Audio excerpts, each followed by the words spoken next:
Альгерд Бахарэвіч. Сабакі Еўропы.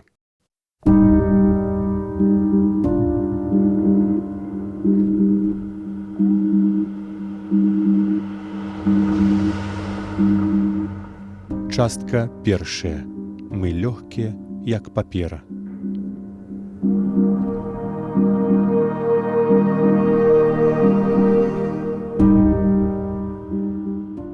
Хто б ведаў, як мне надакучыла ваша беларуская мова.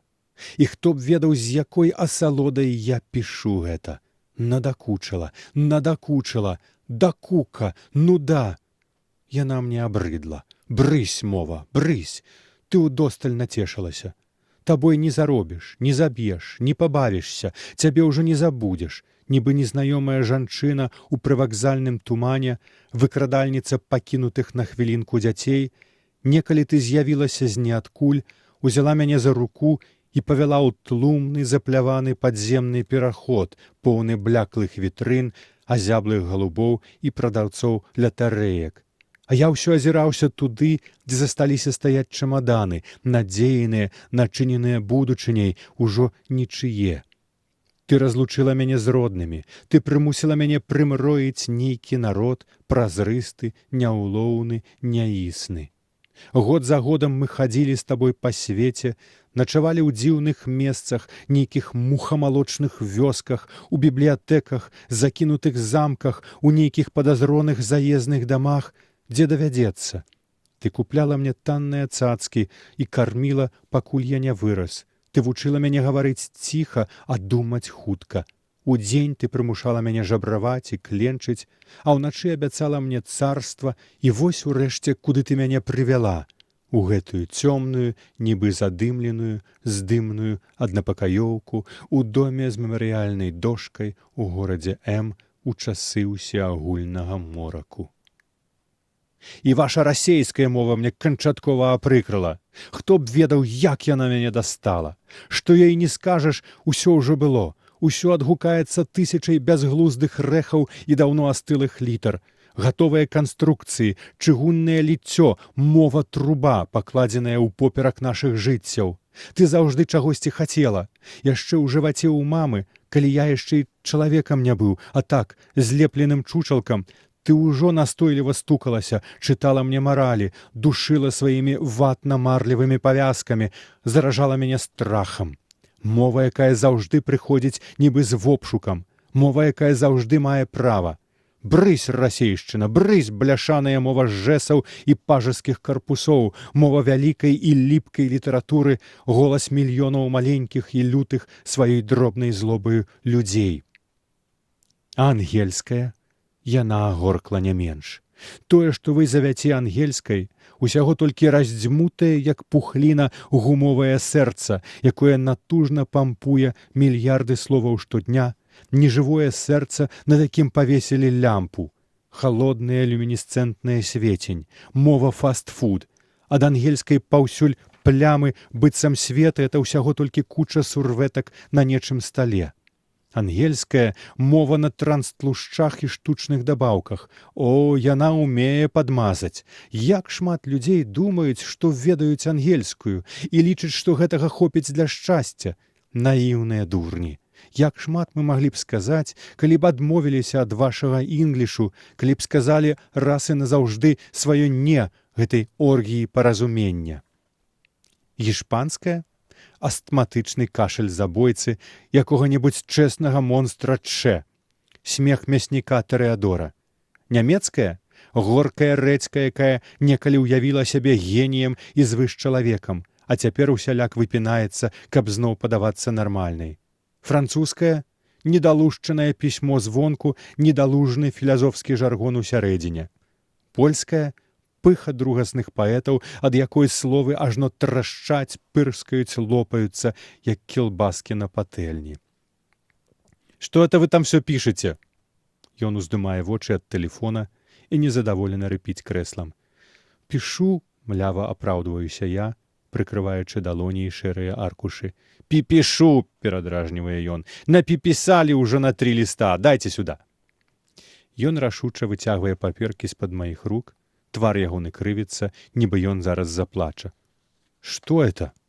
Что это, я вас спрашиваю? Ну, ешь вашу не скажу. Ну, что это такое? Ну, за что мне вот это все, а? Вы глухой? Или больной? Я вам что сказал? Напишите, при каких обстоятельствах вы познакомились с... А вы что пишете? Брысь, брысь, какие-то килбаски, рассейщина. Блин, да я тут не понимаю ни слова. Тут не разобрать вообще ни хрена. Давно не писал от руки. Ён за салодай камечыць мае аркушы, і мне робіцца шкада напісанага. Нават больш, чым сябе. Я люблю паперу. Яна мяне супакоівае. Мне душна, страшна і смешна адначасова. Ён робіць з паперы круглы скрутак і кідае некуды за маю спіну. Але я ўсё роўна ўздрыгваю і адхінаюся, быццам ён цэліў мне ў твар. От руки! От руки он не писал! Да тут что от руки, что от ноги. Тема не та. Тема. Понятно? Мне факты нужны. А это бред какой-то.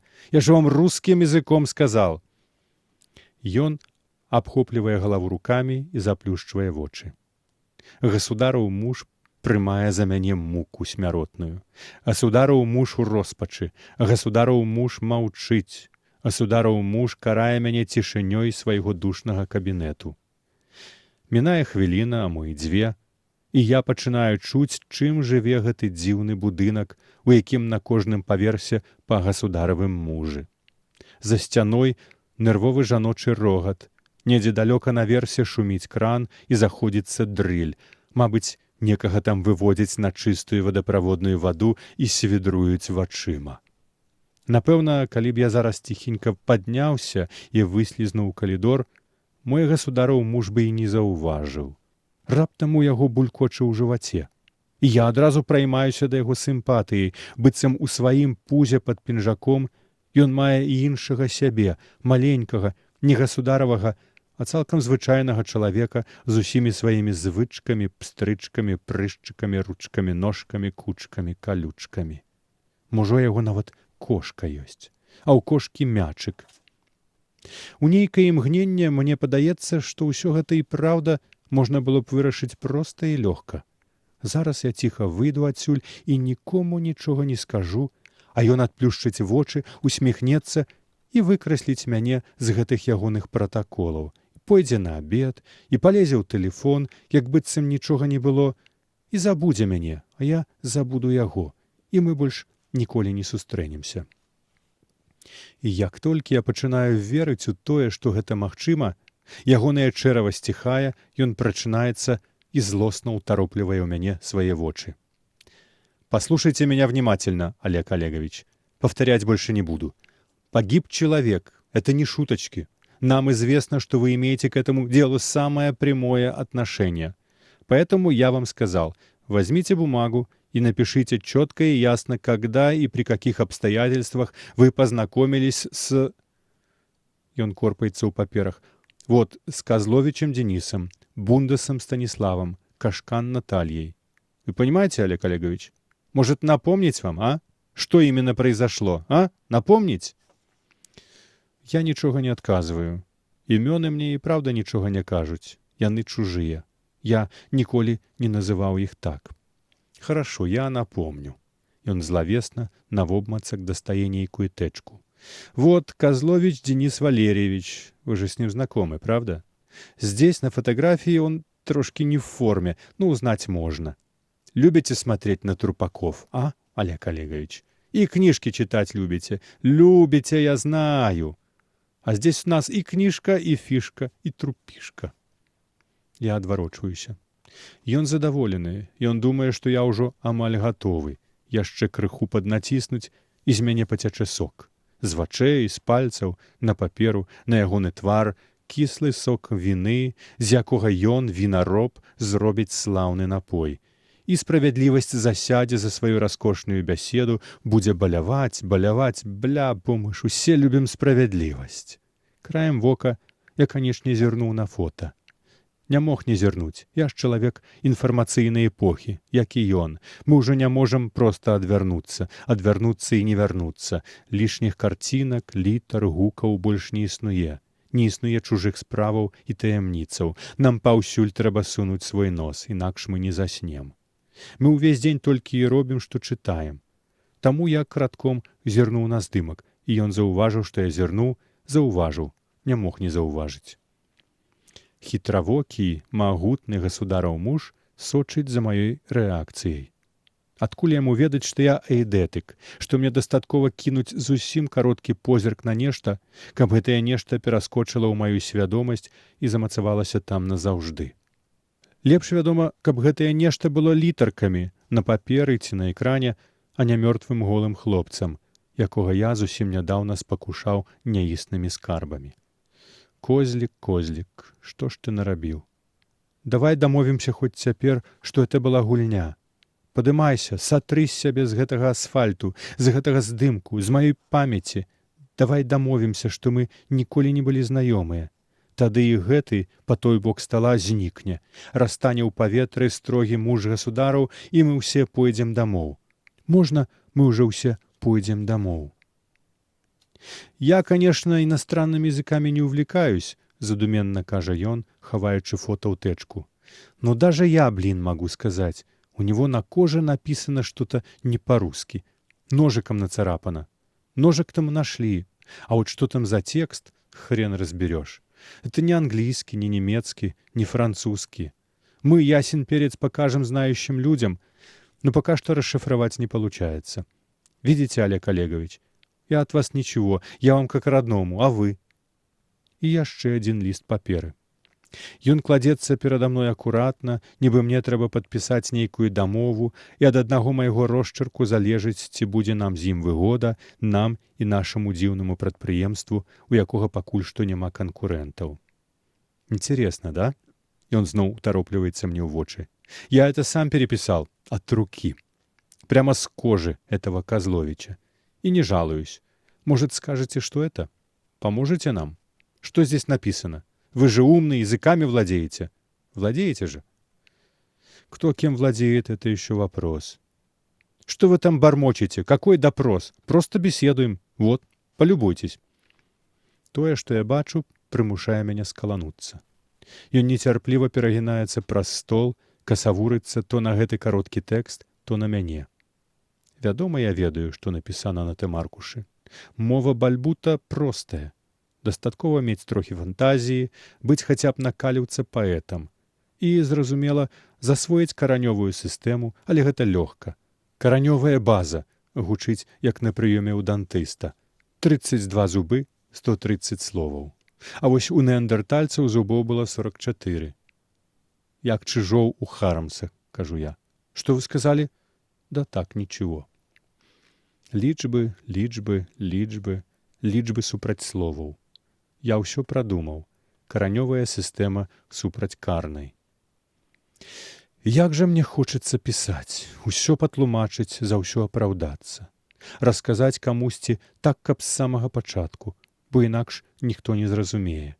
А гэты боўдзіла забраў паперу. Я ўжо не адварочваюся. Тупа гляджу на падсунуты мне тэкст. На паперы словы выглядаюць салідна. Быццам гэта не я іх прыдумаў. Быццам я тут ні пры чым. Смешна будзе, калі яны дабяруцца да праўды. Перапісана, канешне, няўмела, з памылкамі, а можа і арыгінал быў такі. Козлік любіў прапускаць літары. Усе маладыя хворыя на дысграфію, а ўсё яно, сеціва, тое сеціва, якое адмяніла законы пісьма, скасавала правапіс разам з этыкай. У што ж ты гуляў са мной, козлік? Да какие там языки, я спрабую ўзяць сябе ў руки. Вы меня с кем-то путаете, я не полиглот. Ён не верыць. Да ну, а мне говорили. Я зусім забыў, што апрача козліка ёсць іншыя. Каштанка, буня. Няўжо і яны сядзелі вось так у душным кабінеце і адварочваліся і ўдавалі, што не маюць ніякага дачынення да таго, што адбылося. Ну, может. Нет, не знаю. На что-то похоже, но на что? Нет, не могу сказать.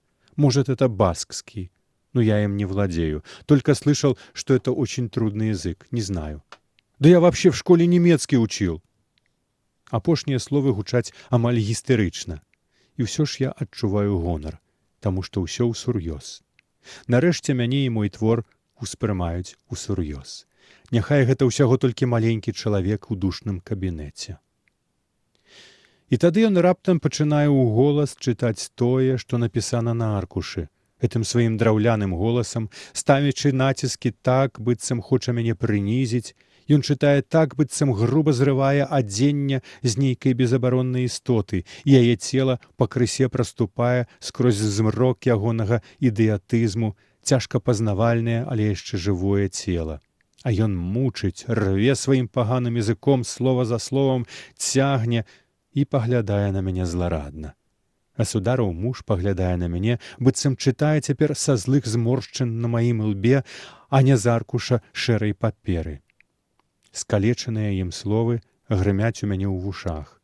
Цыдулка, якую пакінуў Козлік, зусім кароткая, але гэтае бяздарнае чытанне хутка даводзіць мяне да шаленства. Гэта трэба чытаць зусім не так, трэба нараспеў, мякка, гэта ж музыка, не абавязкова ведаць значэнні словаў, каб іх правільна вымавіць. У вас жа няма слыху, хочацца мне крыкнуць яму ў твар. Але я стрымліваюся. Прымружыўшыся, Судараў муж доўга глядзіць на мяне, а потым складвае ўсё ў тэчку.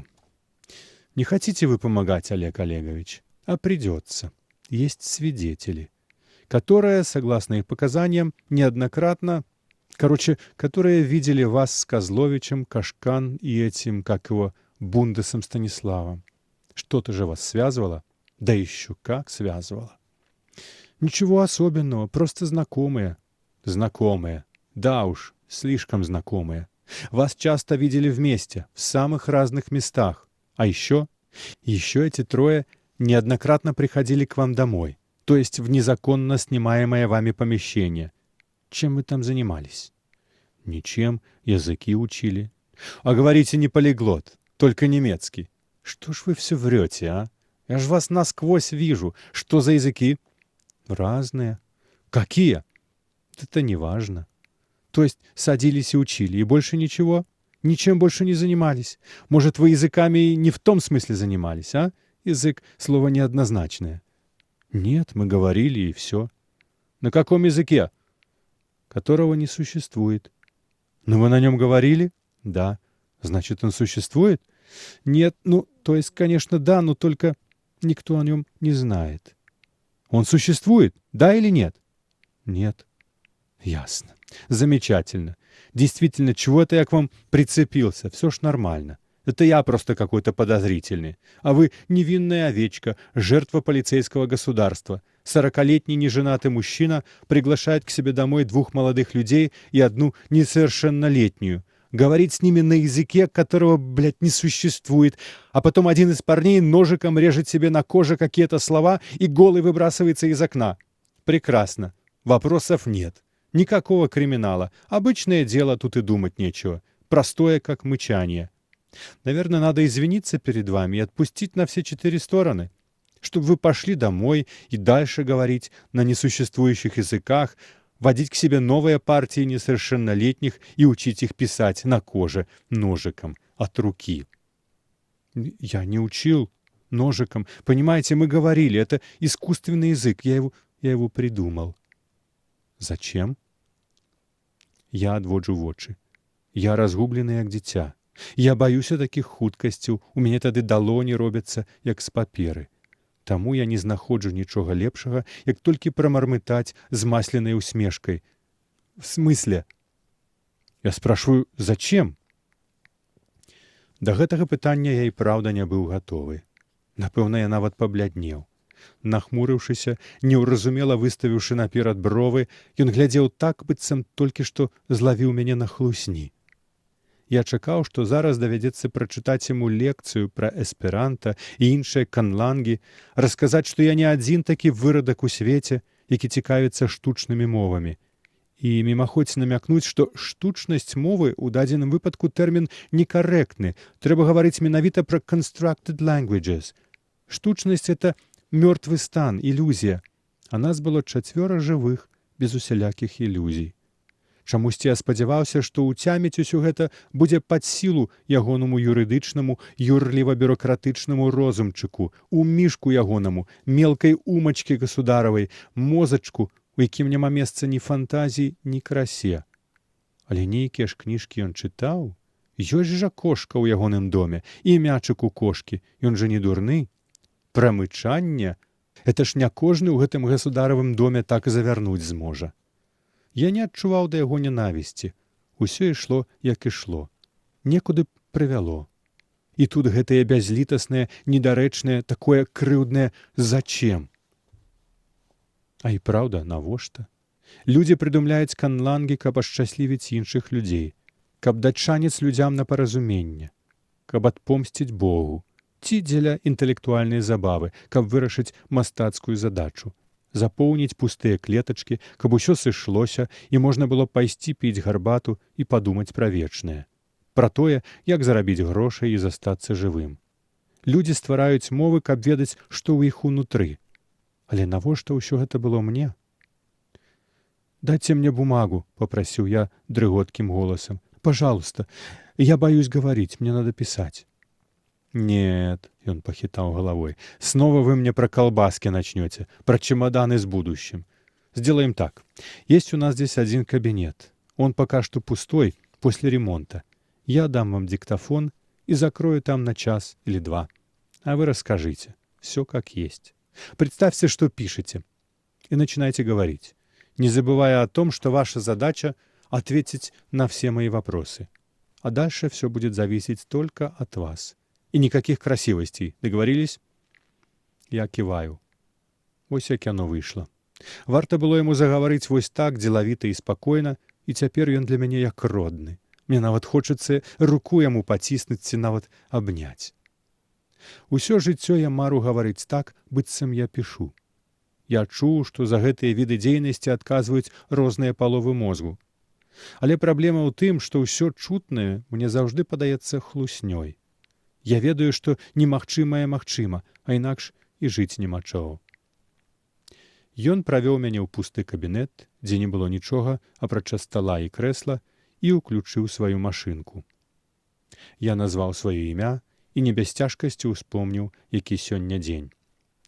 «Никакой литературщины, только факты, имена и даты», — строго нагадал ён, зачиняючи за собой двери. «Да-да, конечно, я понял», — поспешливо замахал я руками. Мне хотелось, каб ён як мага хутчэй сышоў. У дзвярах павярнуўся ключ.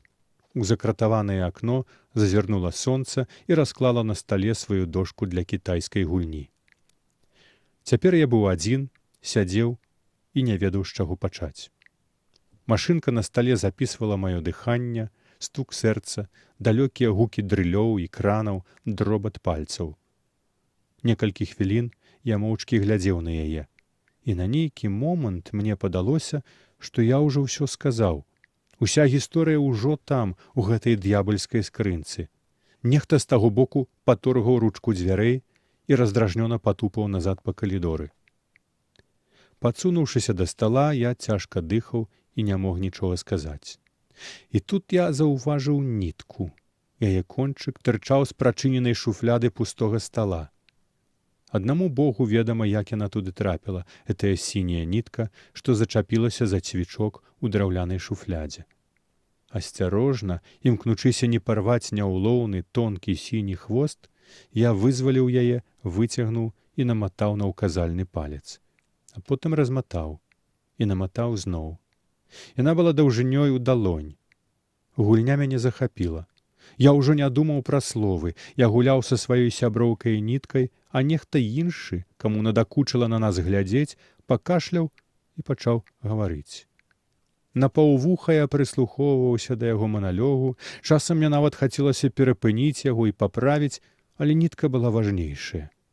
Зрэшты, з самага пачатку гэты нехта выбраў не той тон, не тыя словы, ён бессаромна падхлушваў і выстаўляў сябе значна разумнейшым, чым ёсць.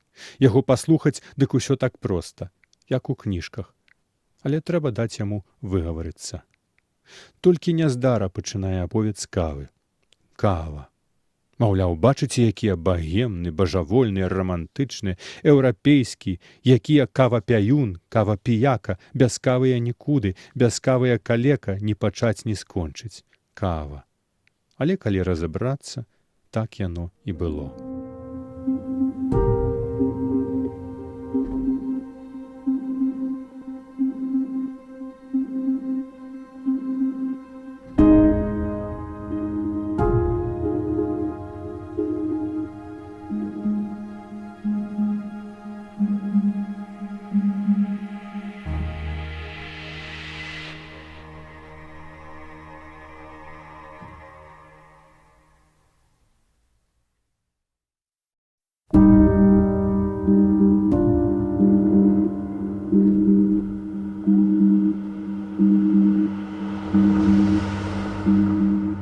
Раздел 2.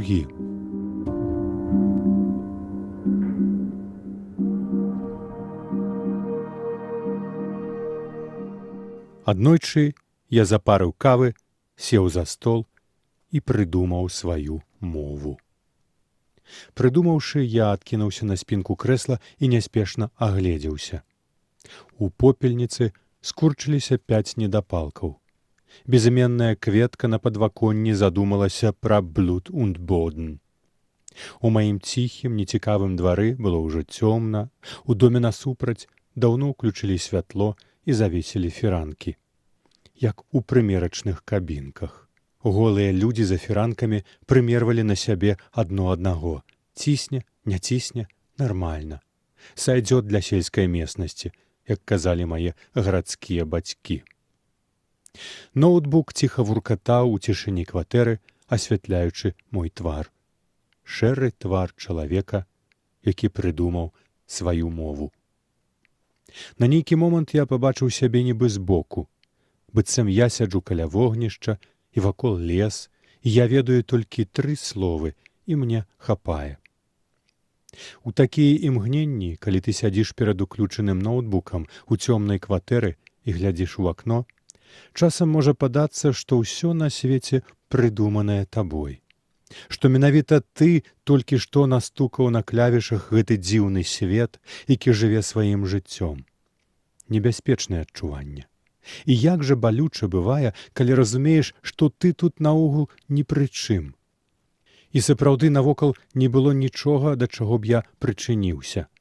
Усё, ад даху над галавой да наймізэрнейшыя мікрасхемкі, ад вулічных ліхтароў да колца запальнічкі, было прыдумана, змайстравана, пабудавана, пафарбавана і названа іншымі. І людзі за фіранкамі не збіраліся станавіцца да мяне ў чаргу.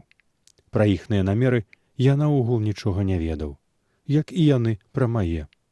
Звычайна я меў у сваім распараджэнні толькі час, пустыя клеткі, у якія трэба было сябе ўпісаць. Клетак мала, а цябе шмат. Трэба ісці на хітрыкі. Гэтым разам, аднак, выйшла інакш. З таго моманту, як я сеў за стол з кубкам кавы, мінула 2 гадзіны. Падавалася, што навокал нічога не змянілася, апрача асвятлення. Я застаўся ранейшым, і свет быў такі самы, як за 2 гадзіны перад тым. Такі самы, і ўсё ж зусім іншы. Там за акном хадзілі людзі, і кожны з іх карыстаўся чужой мовай, а я меў сваю.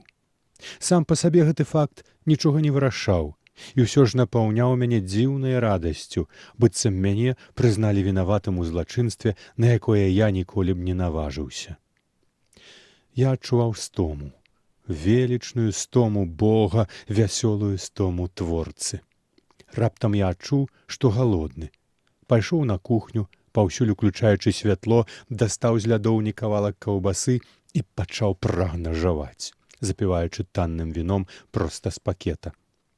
За сцяной запрахаў сабака, зазвінелі ключы, там расклеілі рот тэлевізару, і ён адразу ва ўсім прызнаўся. Я націснуў кнопку электрычнага чайніка, стары чорны савецкі лічыльнік каля дзвярэй затрашчаў, закруціўся, як кружэлка, з якой зараз пальецца ці то вальс, ці то джаз, ці то марш. Нешта, што даўно ўжо не ў модзе. Раптам мне зрабілася страшна, што файл з маёй працай мог знікнуць. Я кінуўся назад да стала, праверыў, ён быў на месцы. Прыдуманая мной мова свяціла мне ў твар, як поўня. Я акуратна скапіяваў файл на флешку і схаваў яе ў надзейным месцы. А потым выключыў ноутбук, адчыніў акно, выкінуў недапалкі. Хутка мелася прыйсці Верачка. Але ні яна, ні суседзі, ніхто ва ўсім свеце не мусіў даведацца, што сёння ўвечары я запарыў сабе кавы, сеў за стол і прыдумаў.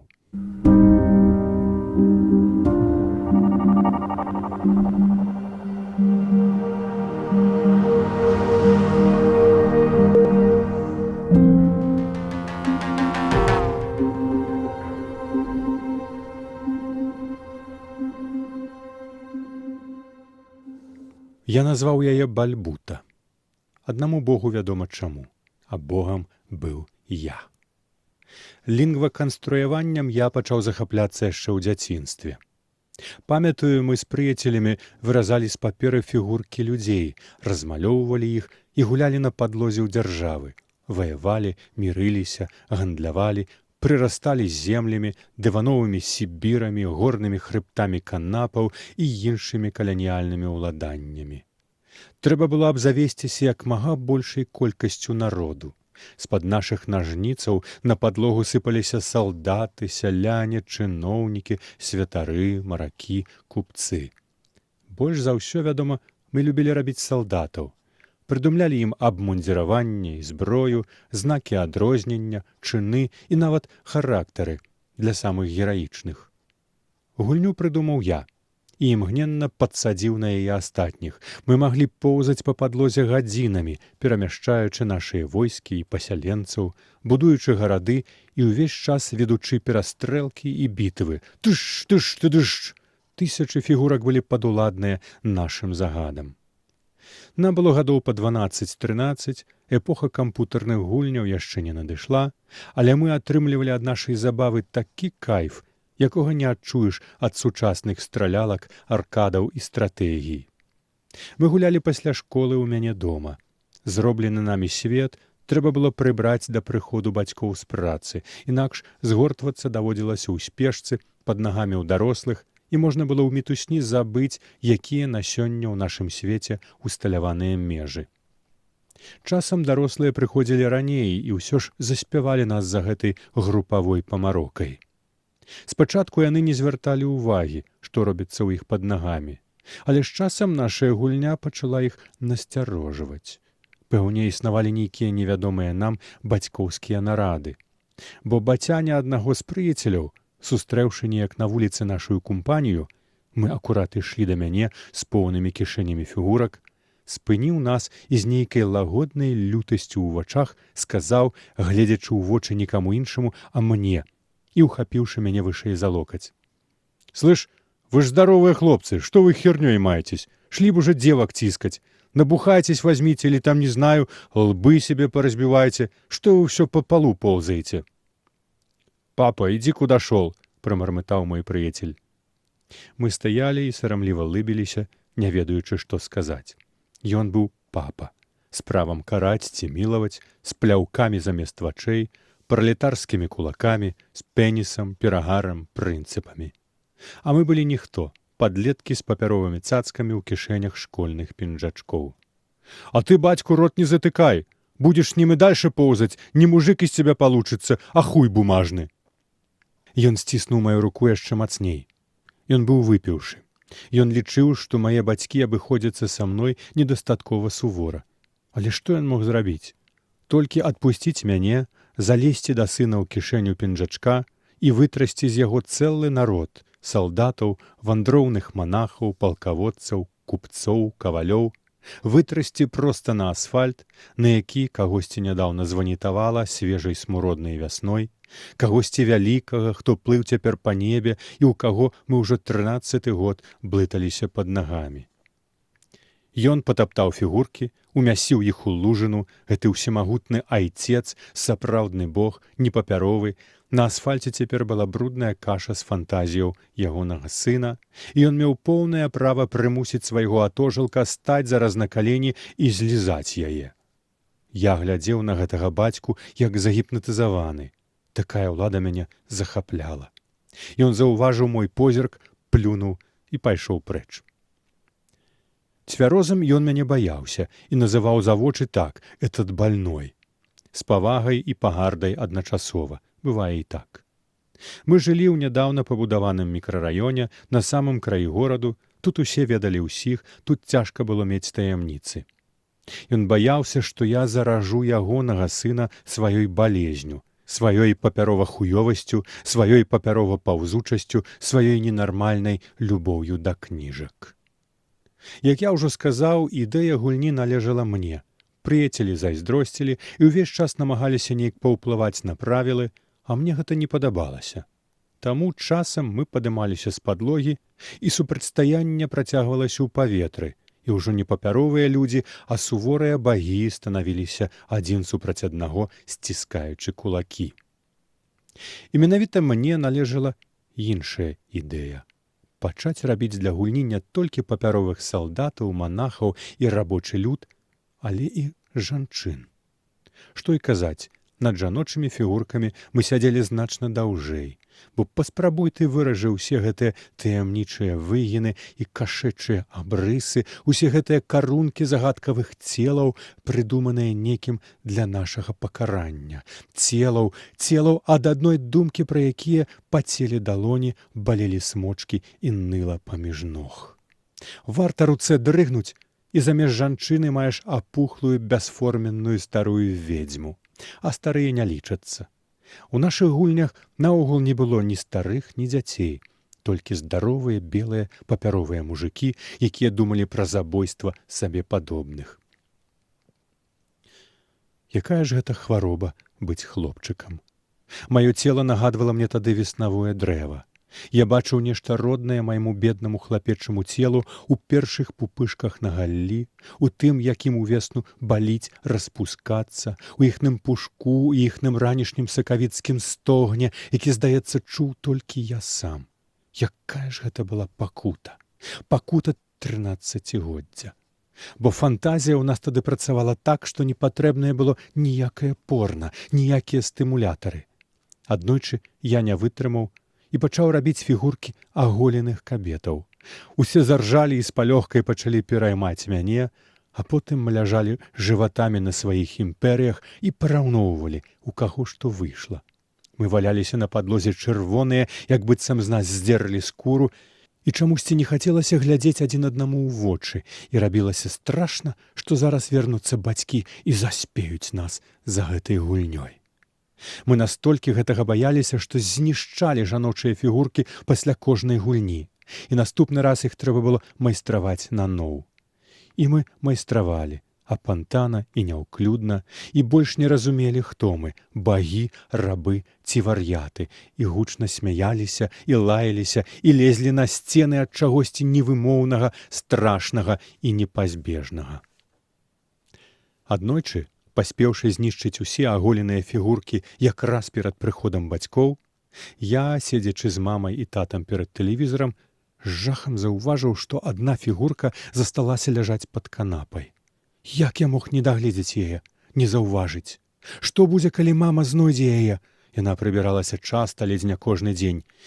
Я ўжо не мог глядзець фільм, я думаў толькі пра гэтую забытую фігурку. А бацькі сядзелі побач са мной, як прыкаваныя. З цяжкасцю дачакаўшыся, калі фільм нарэшце скончыцца, я доўга не сыходзіў з пакоя, але ніяк не мог застацца адзін. Потым мяне паслалі на кухню па варэнне, затым бацькі выходзілі, але па адным, кожны раз па адным, я ніяк не мог выбраць момант, каб схапіць тую злашчасную фігурку і схаваць у штаны. Я згараў ад сораму. Нарэшце, застаўшыся ў пакоі без бацькоў, я палез пад канапу, але фігуркі там не было. Ніякай фігуркі, толькі чысціня. І гэтая абсалютная чысціня палохала мяне больш, чым любы скандал. Яна была там, я яе бачу, куды яна падзелася? Адказ на гэтае пытанне доўга не даваў мне спакою. Пазней, калі я ўжо быў цалкам сабе дарослым чалавекам і часам заставаўся дома адзін, я некалькі разоў не вытрымліваў і клаўся на падлогу, быццам шукаў тую згубленую жанчыну. Яе нідзе не было. Я браў нажніцы і паперу, і вакол мяне зноў вырасталі імперыі дзяцінства, мае салдаты, сяляне, жрацы няісных рэлігій, а я ляжаў з заплюшчанымі вачыма і маркотна прыслухоўваўся да сваіх адчуванняў. Часам мне падавалася, што сэрца коле нешта знаёмае. Я чакаў знаёмага, забытага ныцця ўнізе жывата, ляжаў, баючыся спужаць мінулае, якое, я думаў, вось-вось прашмыгне міма па пустой кватэры. Але ўрэшце прыходзіла толькі расчараванне. Туды не вяртаюцца. Прынамсі на самоце. Патрэбныя ворагі або саўдзельнікі, але ніхто не здольны выклікаць іх старства ценяў. Прычым тут лінгваканструяванне, запытаецеся вы? Прычым тут бальбута? Хіба яна нарадзілася ўжо тады? Вядома, не. Да бальбуты было яшчэ як да месяца, як заточанаму зубу алоўка да папяровага месяца. Рэч у тым, што тады, падлеткам, гуляючы ў нашыя дзіўныя гульні і перасоўваючы па падлозе папяровыя фігуркі, я меў да прыяцелю адно важнае патрабаванне. Калі ўжо мы маем свае дзяржавы і народы, мы мусім прыдумаць ім мовы, нецярпліва тлумачыў ім я. Гэта падавалася мне такім відавочным, да слёз, але, на жаль, толькі мне аднаму. Прыяцелі нехаця пагаджаліся, ды што толку? Ім хапала 2-3 бязглуздых фразаў, чыста для дэкору, бессэнсоўных фразаў, якія яны самі не ў стане былі запомніць. І калі я пачынаў іх распытваць, як будзе на іхных мовах сёе ці тое слова або выраз, вельмі хутка яны не вытрымлівалі. Я добра памятаю іхныя сіплыя, распсыхаваныя галасы. Я толькі гульню ім псую сваімі капрызамі.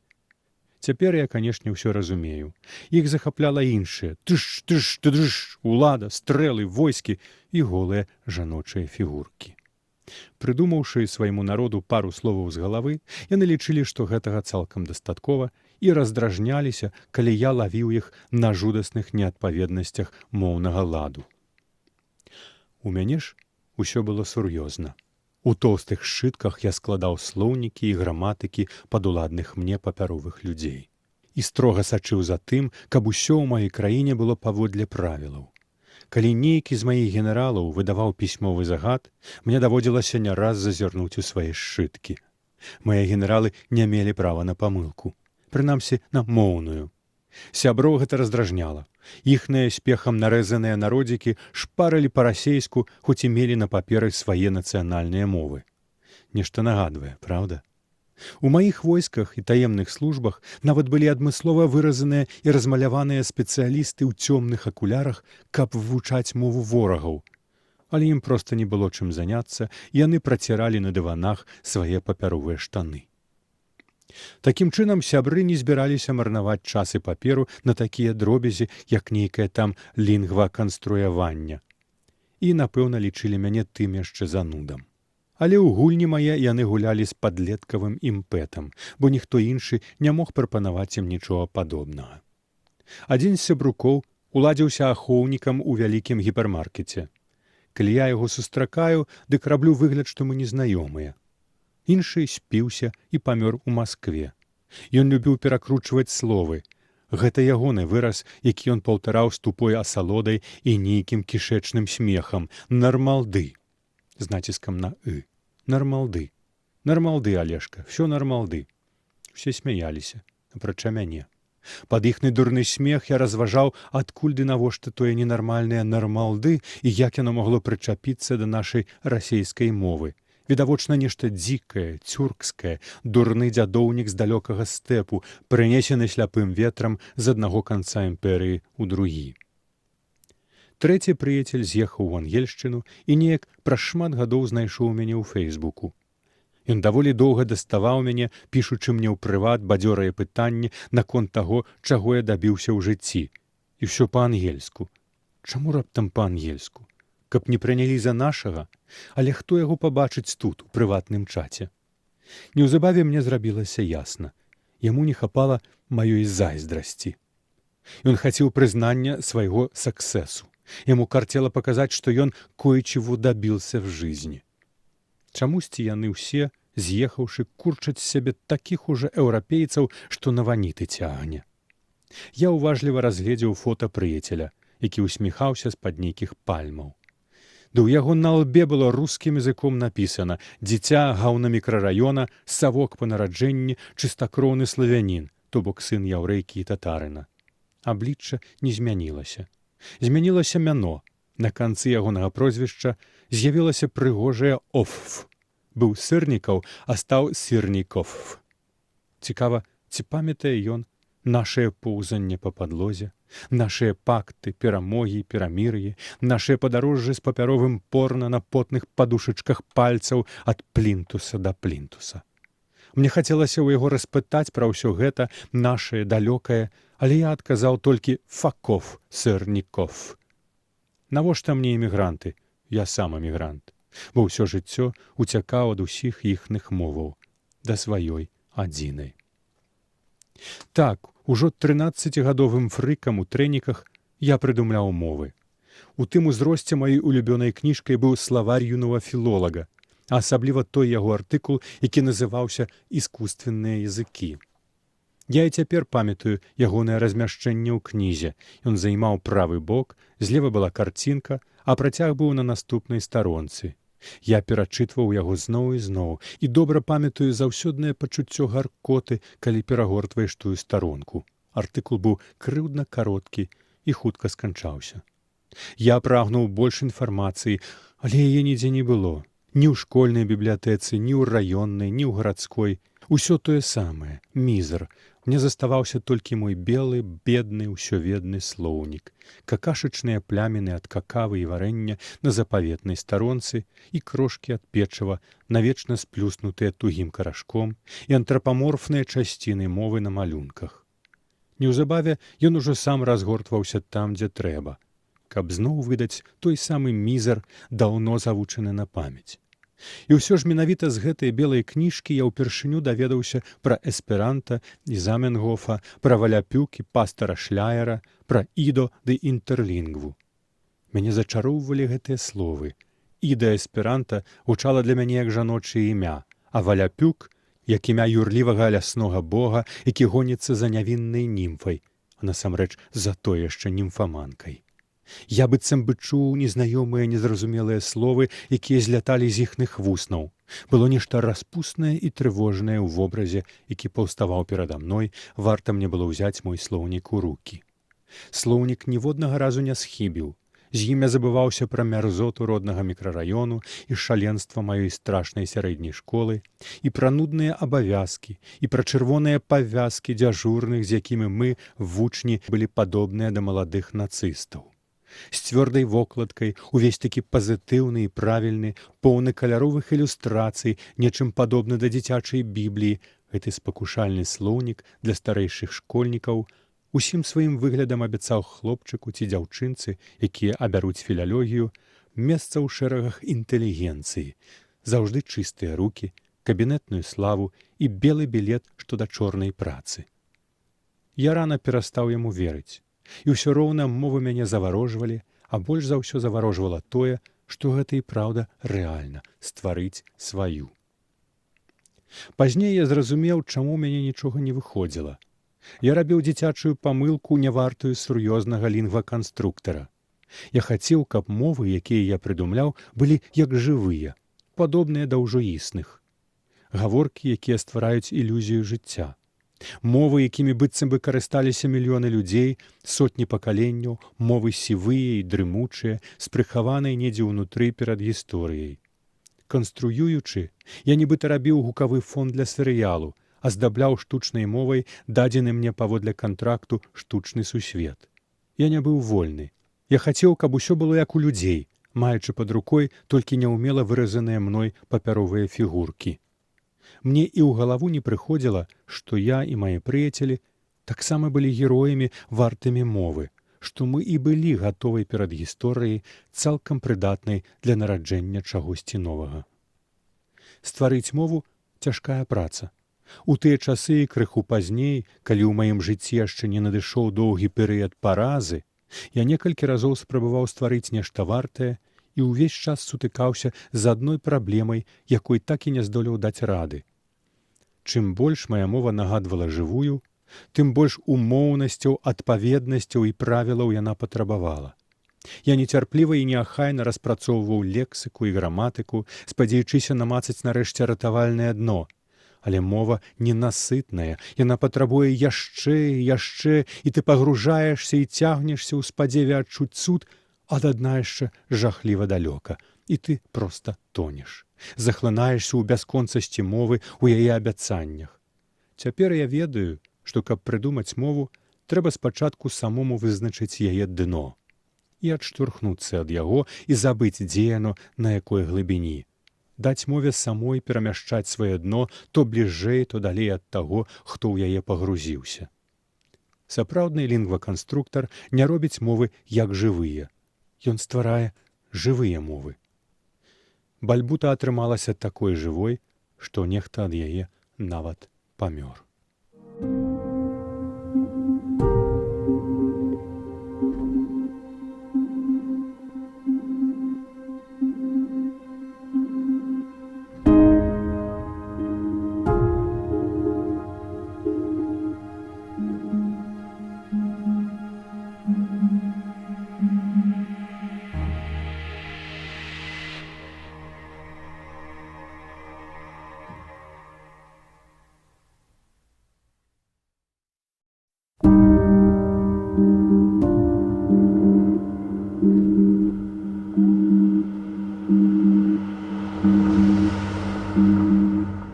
Раздзел 3.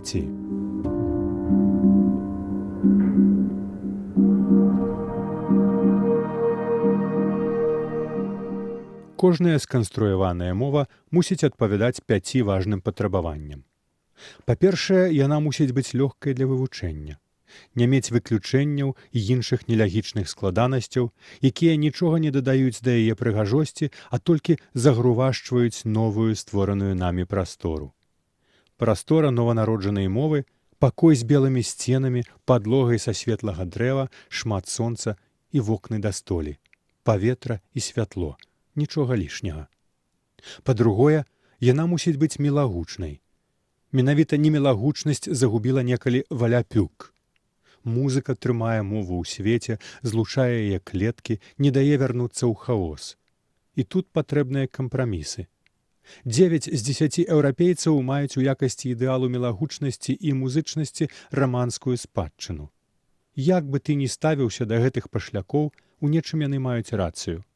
Паўнагалоссі і націскі, чысціня галосных, рыкі зычных, усё гэта можа адпрэчыць толькі дурань. Хоць для мяне ідэалам у гэтым сэнсе заўжды была літоўская. Пявучая і старажытная мова суседзяў, яе гукі нават фізычна прыемна вымаўляць. Пэўне, на бальбуце гэтая мая любоў неяк адбілася. Па-трэцяе, мова мусіць быць паэтычнай. З аднаго боку мець паэзію ў самой сабе, з другога мець здольнасць самой ствараць паэзію, мець патэнцыял вобразнасці, сілу казаць пра невымоўнае. Мова не мова, калі яна не мае таямніц.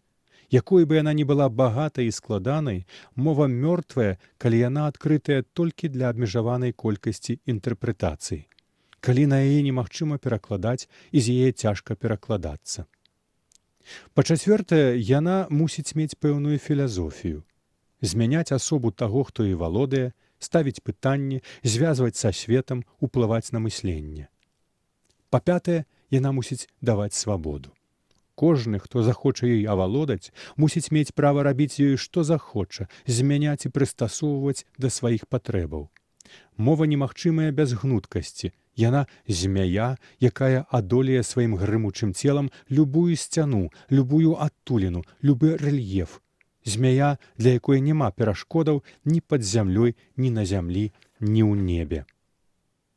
Такім чынам, кожная новаствораная мова мусіць спалучаць у сабе мілагучнасць і вольнасць эсперанта, розум і прытомнасць такіпоны, лёгкае вар'яцтва славянскіх гаворак і шматзначнасць усходняга іерогліфа. Бальбута адпавядала ўсім 5 патрабаванням. Яна і праўда атрымалася даступнай і лёгкай. Яе правілы можна засвоіць за некалькі хвілін, а лексіку за дзень. Фанетыка адвольная, толькі «л» заўсёды мяккі, «й» гэта «йод» і чытаецца як «й», а не інакш. Націск заўсёды на перадапошні склад, але ў словах з «утима», «утика» і «утикама» толькі на «у». Скажы «бальбутика» — гэта значыць словы, або мовы, або лацінская графіка, знаёмая кожнаму. Пісьмо без дыакрытыкі, бо гэта лішняе. Ніякіх дыграфаў, дыфтонгаў, артыкляў, сопляў, дубляў, дробных дуэляў. Кожны назоўнік у намінатыве мае канчатак «ута», пры змяненні «утима». Скажы «бальбута бальбутима». Найлепшая мова, мова мовы, ці песня песняў. Для назоўнікаў, што азначаюць занятак або прафесію, я прыдумаў адмысловы прафесійны суфікс «альн» для мужчын і «алінга» для жанчын. Скажы «бальбальн», «бальбалінга», «тайно бальбальн», «тайно бальбалінга», «паэт», «паэтка». А мо проста апантаны амбіцыямі няздарны лінгвіст-аматар? Ну, а множны лік – «утика». Я ўжо казаў, прасцей не бывае. Словы ў множным ліку, калі змяняюцца, набываюць канчатак «утикама». Бальбутика – словы, бальбутикама – словаў, грымута маў бальбутикама – музыка маіх словаў. Ну і фанаберыя – музыка, маіх словаў. Кожны прыметнік сканчаецца на «ое», прыслоўе на «ою», дзеяслоў на «угзу». Прыметнікі і прыслоўі не змяняюцца. Змены нічога не дадаюць для іх разумення, дык нашто майстраваць для бальбуты лішнія віньеткі, загрувашчваць цвяточкамі мой збіты цвікамі лёгікі твор. Бальбута канструктывізм з элементамі ар-дэко, а не нейкі імперскі кічавы псеўдакласіцызм. Так вырашыў я, першы бальбутанін. Ведама ж, з дзеясловамі выйшла крышку складаней. Мінулы час дзеяслова ўтвараецца дадаваннем перад ім часціцы бім, будучы час бу. Скажы бу-бальбузу, гаварыць му, бім-бальбузу, гаварыў. Умоўны лад дзеяслова, мой любімы лад, робіцца так. Бярэм дзеяслоў і дадаем да яго спераду біф. Прызнаюся, гэта я прыдумаў чыста для прыгажосці. А яшчэ для таго, каб надаць туманнасці і хітрыкам бальбуты крышку шчырасці. Той, хто валодае бальбутай, заўжды гуляе сам з сабой. Як сканструяваная мова, бальбута спалучае ў сабе рысы як апрыёрных, так і апастэрыёрных канлангаў. То бок яна і бярэ з чужых крыніцаў і дае жыццё новым. Яе лексічная база складаецца з 200 словаў, якія даюць нам усе неабходныя карані і козыры. Утварэнне іншых і перадача ўсіх магчымых значэнняў у руках таго, хто кажа. Тут і ўключаецца паэтычная сіла бальбуты. Бо толькі маючы ўяўленне пра паэзію, адкрываючы ў сабе таямнічыя рэзервы фантазіі, актывізуючы ўсе свае даўно атрафаваныя органы, адказныя за цуд, можна выказаць на бальбуце тое складанае, што ў табе ёсць. Асвяціць сябе ўнутраным агнём гэтай мовы і яе, узніклую з пустэчы, полымем знойдзенай у сабе сілы. Патэнцыйна кожнае выказванне на бальбуце – гэта гатовы верш, калі табе хочацца ад жыцця чагосьці большага, чым жратва, прыбіральня, асалода і сон. Вось ён слоўнік, той зачараваны замак, дзе ляжаць скарбы бальбуты, бальбутыка бальбутыма, скарбы, якімі можа карыстацца кожны, і ад гэтага іх зробіцца яшчэ больш. Як бачым, філасофія бальбуты заснаваная на разнастайнасці, свабодзе і паэзіі. У ёй няма слова «мусіць», у ёй няма слова «мы», толькі бясконцая колькасць вольных і унікальных «я». У ёй няма слова «бог», калі некаму заманецца займець Бога, ён назаве яго сваімі словамі, тымі, якія спатрэбяцца менавіта яму і нікому іншаму. У ёй няма ні маралізатарства, ні маралі, няма словаў, якія б ацэньвалі, добра нешта ці кепска, правільна ці не. Усё мае права на існаванне. Свет складаны, і гэта нядобра і нядрэнна. Так ёсць. А калі хочацца выказаць, што адчуваеш, выказаць ацэнку, можна скарыстаць іншыя словы, якія пагасяць эмоцыі, супакояць, і застанецца толькі праўда. Бальбута экалагічная і талерантная. У ёй няма розніцы паміж чалавекам і жывёлай, паміж пустазеллем і раслінамі з чырвонай кнігі, няма перавагі адных над іншымі, няма моўнага прыгнёту, няма ўлады дакладнага і канчатковага называння. Бальбутай цяжка некага прынізіць, а вось апяяць, калі ласка. Слова «прыгожы» ў ёй азначае толькі асабістае стаўленне да аб'екта. Бальбута – мова густу, мова свабоды, паэзіі і шчасця. Бальбута адкрытая. Калі лянота, лацінскія тэрміны можна бальбутызаваць і не адчуваць сябе прысаромленым. Што да ўласных імёнаў і назваў, дык іх, згодна з правіламі, можна пісаць як хочаш. Нават калі тваё прозвішча Шчыміржыцкоўскі. Як каму называцца, ягонае права, якое трэба паважаць. Што ж, свабода – гэта нож са мноствам лёзаў. На бальбуце можна гаварыць і лёзунгамі.